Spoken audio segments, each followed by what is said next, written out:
Ladies and gentlemen, welcome to the show that covers all things marketing.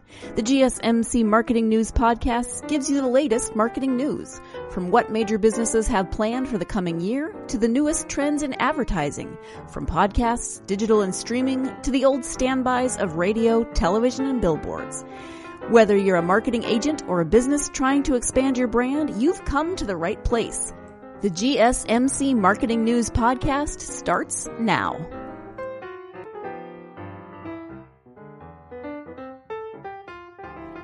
Hello everyone and welcome to the GSMC Marketing Podcast, brought to you by the GSMC Podcast Network. I'm your host, Mackenzie Jakewish, and on today's episode of the podcast, we are talking about your Instagram feed. We have done several episodes on Instagram, on social media platforms in general, on the algorithm, on how to create content for Instagram specifically, how to do Instagram stories. We've done a lot for Instagram, and I really wanted to make sure that we did an episode where we specifically talked about your feed, because your feed is like a commercial for your entire company, right? Someone might get attracted to something you post, but then when they go to your feed, your profile, they may no longer be interested based on what they see as a whole. So although you might really like the photos and the content you're doing day to day, when you look at it as one giant grid, does it all flow together? Does it all engage with an audience? Does it show who you are as a company? Does it show what your product is? Does it show your brand?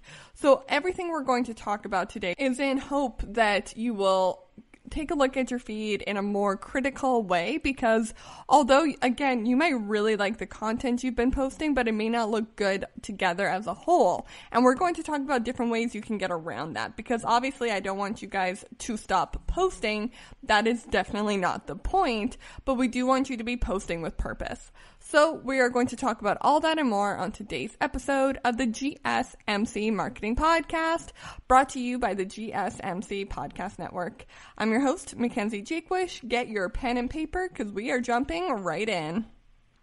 The first thing I really want to talk about is how to use influencers to your advantage. So there are a few different advantages you can have from having an influencer on your feed. First of all, they are professionals at designing Instagram feeds. So even if all you do is get them to evaluate your feed or share their opinions on what you should be posting or what your theme should be, that could help you out exponentially, because they really do understand what draws an audience in. So just getting someone else's opinion on it is definitely important, but getting an influencer's opinion on it is a little bit more valuable, because, again, they are professionals at this and they really do understand what makes a good feed versus what makes an average feed. The second thing I want you to do with your influencers is make sure that you are tagging and mentioning them in the comments of everything you post that relates to their content. If you talk about a future brand deal you're doing with them, a potential event you might both be going to, you met each other randomly at this event, or you are hoping to see them at another event, then always tag and comment about them in the actual post. This will draw people to your feed. Now, I want to be very clear. Tagging someone and commenting doesn't exactly benefit your overall feed, but it does draw people in to your feed so that they can experience it with you. The third thing I want you to consider always when you're working with an influencer is ask yourself the question, do they match my brand? Because they might be a terrific and a fantastic influencer, but if they don't match your brand, then they are not going to be able to help you at all, whether it's just giving advice or actually posting content for you. And that's the same for on their feed and on yours. The next thing I want you to do is make sure you have a contract with your influencer. How much will they be posting? What type of content will they be posting? And what they should be getting out of this deal as well. Keeping things loose and easygoing might seem like a really easy way to do things and a very natural, more friendship building way to have a partnership. But in the end, this is a business. Social media is definitely social and can be a lot of fun, but you do need to take it seriously. So ensure that you have a contract. It doesn't have to be anything complicated or detail-oriented by any means, but you do need to have basic guidelines lined out so that you are both aware that this is a business deal. That does not mean you can't be friends with your influencer. I'm just warning you to be smart about it the same way you are about all your other business decisions. The fifth thing I want you to do with your influencer is make sure you meet them in person. This is something that a lot of people often actually forget to do. Now, obviously, right now we are in the middle of the coronavirus, so things are definitely a little bit harder to meet people, but nothing is stopping you from FaceTiming with them or meeting over a Zoom call. It's very important for you to meet the influencer you're going to be working with, because if they're going to have an impact on your feed, you should know them. Now, again, this goes along the same lines as the contract rule. I don't want you to have to know every single thing about your influencer. You do not need to know where they grew up, how many kids they have, how many times they've been in a relationship, nothing like that. That is ridiculous, but you should know who they are from a business perspective and not just who they appear to be on social media. Don't get me wrong, definitely check out their social media feed before meeting them, but don't forget to actually meet them in person, as that is a very big part of social media, is getting to connect with someone. Number 6, I want you to check all of their work beforehand. So even though you have a contract, do not just willingly hand over your passwords and say, all right, I guess we are good to go now. Before they post anything on your feed or before they post anything on their feed that involves your product, I would like you to check it over and also get someone else on your team to check it over. The things you're looking for is overall brand, make sure it actually matches your brand, the messaging, make sure it's what you agreed on, and you want to check for those nitty-gritty details such as spelling mistakes, make sure they are tagging the right people, make sure they are saying the proper stuff about your product. You don't want them lying or misleading your audience in any way, whether it be negative or positive. Number 7, I want you to engage with their posts. So although we're going to talk about how you're able to get them to post on your feed, I want you to talk about them in the comment section when they tag you. So if they've tagged you in a post, make sure you comment back. Make sure you comment to people who are talking about your product in the comment section. It's really, really important to engage with their audience. That way they will hopefully become your audience as well. Also, I don't want anyone to be afraid of micro-influencers. This is a term that we throw around a lot on this podcast because it truly, truly does carry a lot of weight right now. Although there are very big influencers that if you get the chance to work with, great, there are also a lot of very small micro-influencers. And the beauty of getting to use one of those is that they have a very small audience, but their engagement levels are a lot higher. Although they may only have 1,000 followers, they probably get 90% of those 1,000 followers to actually buy products they recommend.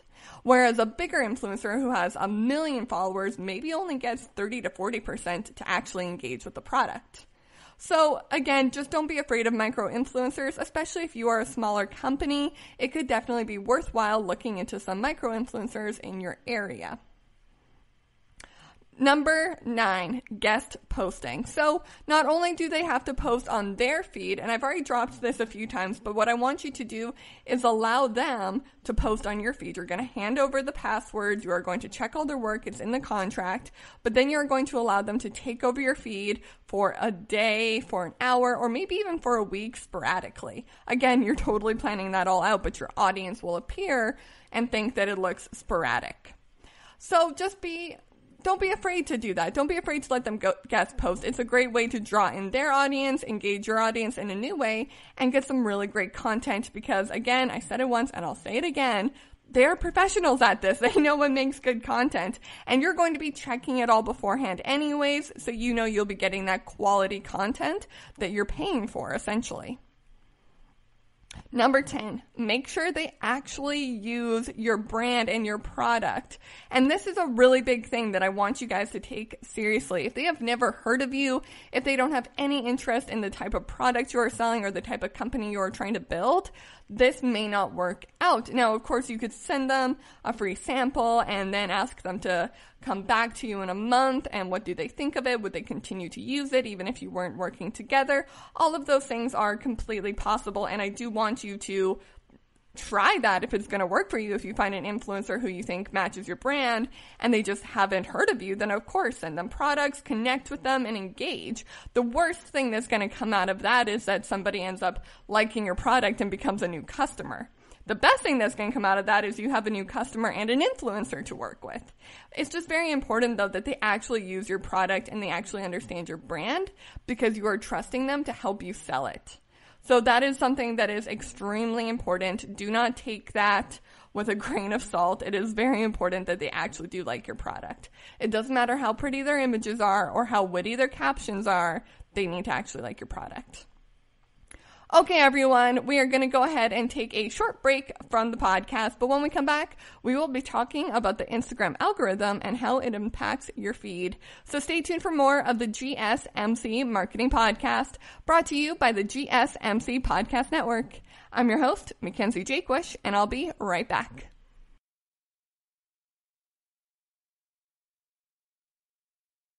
Golden State Media Concepts Technology Podcast covers everything tech. The hottest mobile phones, tablets, games. We review it, rate it, test it. Whether you're Microsoft or Apple, Android or iPhone, we'll give it to you again. Black and white. The Golden State Media Concepts Technology Podcast.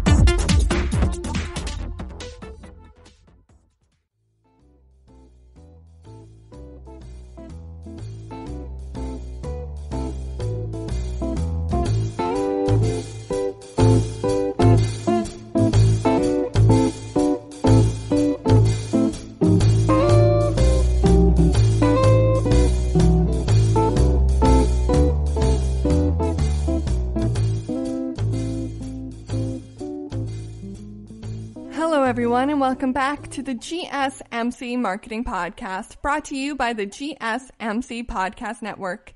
I'm your host, Mackenzie Jakewish, and on today's episode, we are talking about your Instagram feed. We have done a number of podcasts about the social media world, mostly because I think right now in marketing, it does tie so closely with pretty much everything we do. So what I would love to do right now for everybody who has social media, both personal or for your business, please go connect with us on our social media channels. We have the GSMC Marketing Podcast on Instagram, Twitter, Facebook, YouTube, all of the social media channels, as well as I am on social media at all of those as well.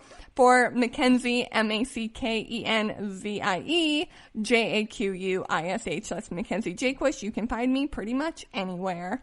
Also, if you're interested in learning more about social media or trends that are currently going on in the social media world, the GSMC Podcast Network has a podcast about that. I know, we have a marketing podcast and a social media podcast. We talk about all the latest trends in social media, stuff that's going on in the world involving social media, and so much more. So if you're interested in continuing on this conversation with me, follow us on social media. But if you'd like to hear more about social media, then head over to the GSMC Social Media Podcast to hear more about it over there. For now, though, let's get back to today's episode where we are talking about your feed and certain things that can help make or break your feed. Before the break, we talked about the use of influencers, which is something that I hold very close to my heart.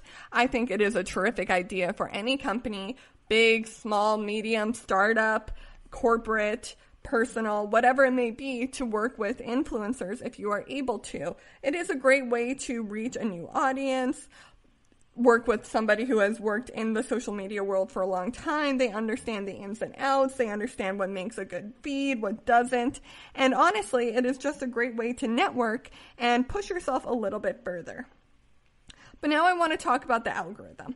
So the Instagram algorithm, I did an entire episode on it. You can go check it out, but let me summarize it a little bit for you right now because it does impact your Instagram feed.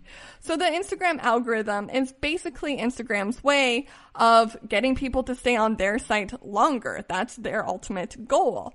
So if your post, if your feed, if your account is allowing Instagram to have their users stay on there for longer, then the algorithm will reward you. It will push your piece of content to the top. You will see more people interacting because more people will see your post, rather than those posts that don't keep people on Instagram for longer get pushed to the bottom. So again, that's a basic summary, but if you want to listen to the full thing, we did an episode on it. I mean, we're on episode 94 now, so of course we've done an episode on that. But definitely go check that out if you are interested in learning more about the Instagram algorithm. But for now, let's talk about different ways you can use your feed to improve the algorithm. So number one is to keep people on your post longer. You should try microblogging. So microblogging is something that I talk about until I am blue in the face. I love micro-influencers and I love microblogging.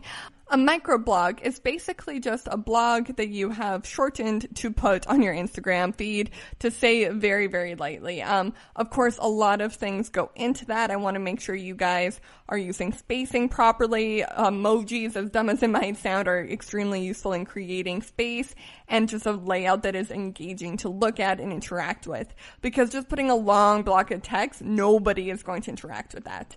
But having, a starting paragraph and then 5 points that are highlighted with a star emoji or a heart emoji can totally draw people in. And also, a very important tip for microblogging is to always, without a doubt, end it with a call to action and some sort of question that prompts the user to actually comment on your post. The algorithm absolutely loves this because they are spending time reading and interacting with your post, so they will push it for that more people will read and interact with it longer.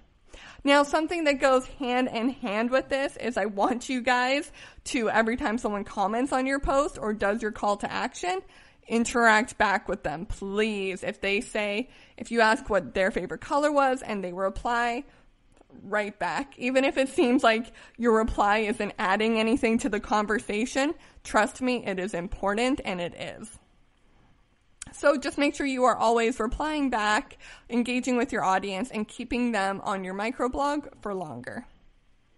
The next thing I want you to try is doing multiple photos. So the key with multiple photos is that it'll actually show up on people's feed twice, once with the first image and again with the second image in your carousel. This is also a really great way to hide those photos that we talked about earlier that you might really love posting, but then when you look at it as a holistic feed, you're like, oh no, that didn't match my feed. What do? I really like that photo. There is an influencer, her name is Natalia Taylor. And when you go look at her feed, all the photos look exactly the same. They are gorgeous. She clearly has a cohesive theme. She knows how to edit her photos properly. But then when you click into the feed, you will see that almost every photo is a carousel. With the second image being, it could be something funny, could be something inspirational, could be something to do with a zodiac sign, but it's a piece of content she wants you to interact with. But the beautiful photo goes first so that she doesn't mess up her feed. So this is just a fun trick because on one hand, you are getting the opportunity to be seen on someone's feed twice or 3 times with your multiple photos, and you are messing up your feed. So it is a win-win all around. The next thing I want you to do to help beat that algorithm, I've talked about it before, but I will talk about it again. You're never going to stop me from saying this one, is videos, but I want to combine it with that multiple photos idea. So if you don't want to mess up your feed with a video thumbnail, or the person in the video looks weird, then go ahead and post a photo. Could be a still from the video before it and then the video after that. This is actually a technique that I use all the time. Again, you can check me out on Instagram, Mackenzie_Jakewish. I'm linked through all of the GSMC marketing podcast stuff, so you can find me through there.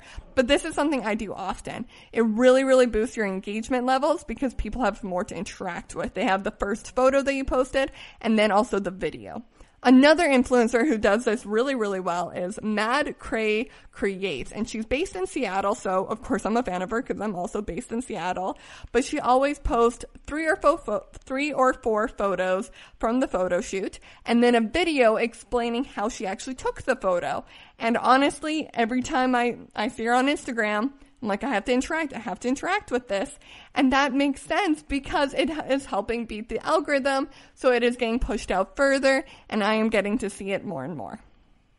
Okay, everyone, the final thing I need you to do to really truly beat that algorithm is post on your Instagram stories. And the way this impacts your feed is I want you to save your stories as a highlight feature on the feed itself. This can really help your overall theme of your feed, and it can really brighten things up, get a cohesive look going, and save your stories. Because if you are posting on your stories twice as much as you are posting on your feed, which is my recommendation, then you are putting a lot of effort into those. It is a piece of content that disappears within 24 hours. Like, that seems really unfair because you're putting in so much work. So save all of your stories into a nice little story highlight section on your feed, and it'll give it a nice overall look, and it's a great way to save your content. Okay, everyone, we are going to go ahead and take a break from the podcast, but when we come back, we'll talk about how you can curate your content for your feed. So stay tuned for more of the GSMC Marketing Podcast, brought to you by the GSMC Podcast Network. I'm your host, Mackenzie Jakewish, and I'll be right back.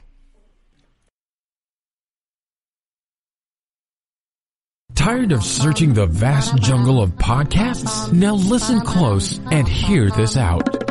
There's a podcast network that covers just about everything that you've been searching. Hey! The Golden State Media Concepts Podcast Network is here. Nothing less than a podcast bliss with endless hours of podcast coverage.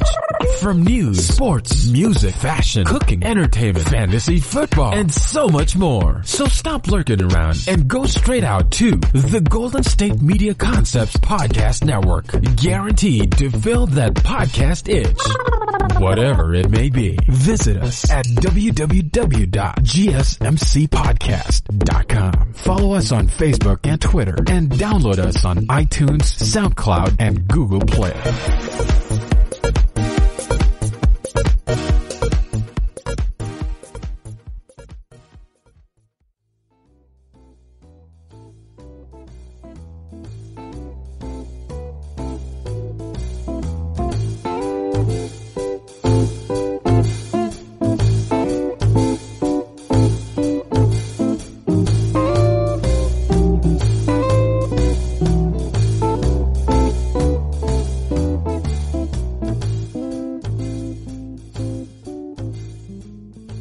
Everyone, and welcome to the GSMC Marketing Podcast, brought to you by the GSMC Podcast Network. I'm your host, Mackenzie Jakewish, and thank you. It has been amazing to get to host this podcast for 94 episodes. We have so many episodes left to go, and I am so excited to get to continue making these episodes. If you are new to the podcast, welcome and hello. We love sharing ideas here. We love creating content. We love talking about marketing and marketing strategies. So if you're new, welcome. Please, you can find us on social media platforms such as Facebook, Instagram, Twitter, and YouTube, as well. Me, the host, Mackenzie Jakewish. I'm also on YouTube and Instagram and Twitter. Please connect with us. Subscribe to the podcast. Rate and review it. We love hearing from our viewers. I have done whole episodes where I answer viewers' questions, and a lot of the time the ideas for these episodes come from viewers.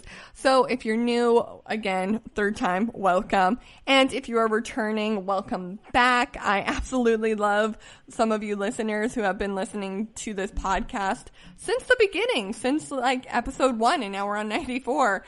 Thank you for sticking with me through all of the up and downs that we've been through. New mics, old mics, we used to do a news segment. We don't do that anymore. We've definitely taken this podcast to a whole new level. So I just want to thank everyone for building this community up and for supporting me as the host. I really, really appreciate it. I have loved being the host, and I can't wait to continue doing more.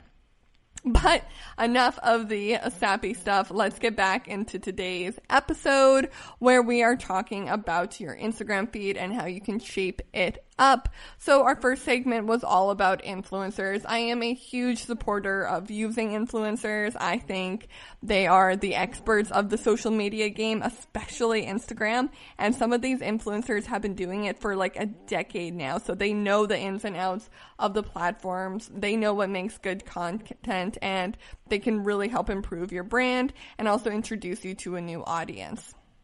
Then we talked about the Instagram algorithm, which a lot of people feel like they're constantly fighting against. But the truth is, you need to think of it rather than you're fighting against it, you're working with it. Also, really quick, this podcast episode is being recorded during the pandemic.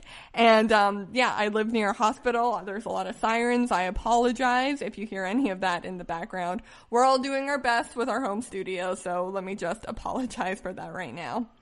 But now let's talk about how you can curate your content. So one of the best ways you can shape up your Instagram feed is to always be planning ahead. Now there are a lot of different things you can do to plan ahead, and many of which we have covered on this podcast before. What I really like to do is plan 3 months in advance with 90% planned content and 10% easy breezy moving around room. That easy breezy moving around room needs to exist, because for those of you that had your content planned out 3 months in advance and then suddenly Corona hit, you obviously had to make some changes and alter a few of your posts. Whatever you do in your planning stage, just know it will never be 100% to the letter what you imagined it was going to be. It may be just a simple change as you decided you didn't like one of the photos you were going to put in a 3-image carousel, so you decided to do 2 instead. That is perfectly fine. Do not be afraid to change your plan. Always leave 10% wiggle room. So that's the first thing I want you to do. But for those of you that are new to this planning game and you're not ready to commit to sit down and plan out 3 months worth of content, like just ready to go, then don't worry. What I would love to encourage you to do as a challenge is to plan it out 1 week in advance.